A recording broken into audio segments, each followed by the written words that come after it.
नीति वचन 4 अध्याय, हालेलुया।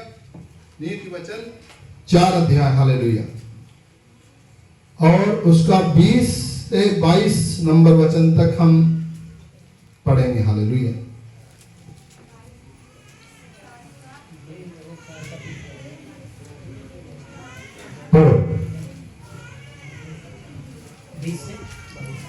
हे मेरे पुत्र, मेरे वचन ध्यान करके सुन और अपना कान मेरी बातों पर लगा।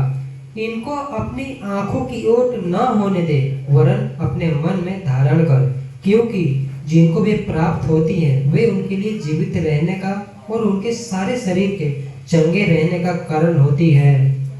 सबसे अधिक अपने मन की रक्षा कर। 22 तक था ना बस, हालेलुया, हालेलुया।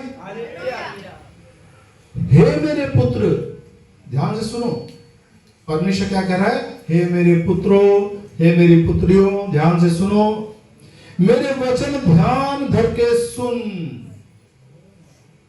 हालेलुया। वो सृष्टिकर्ता परमेश्वर जिसने सृष्टि बनाई, वो कहता है कि हे मेरे पुत्रों, हे मेरे पुत्रियों, मेरे वचन ध्यान धर के सुन। सोचो वचन क्या करेगा तुम्हारे जीवन में। और अपना कान मेरी बातों पर लगा। वो सृष्टिकर्ता परमेश्वर क्या चाहता है कि अपने कान तुम परमेश्वर की बातों की ओर लगाओ। इनको अपनी आंखों की ओट ना होने दो, वरन अपने मन में धारण कर। हालेलुया।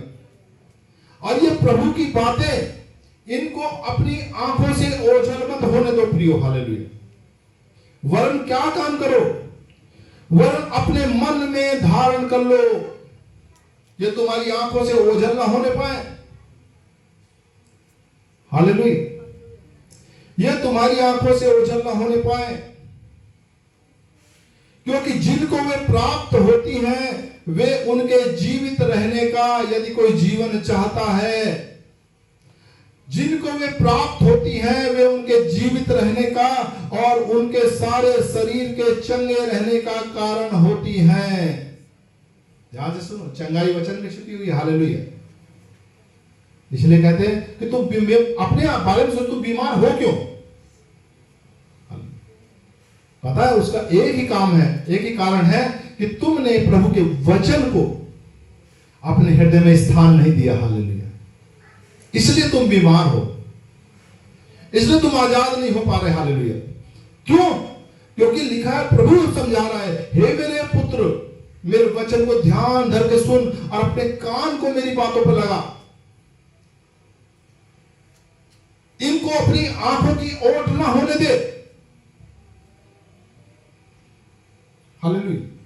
वरन अपने मन में धारण कर, क्योंकि जिनको वे प्राप्त होती है उनके जीवित रहने का और उनके सारे शरीर के चंगे रहने का कारण होती हैं। हालेलुया। ये प्रियो प्रभु की बातें हैं। हालेलुया।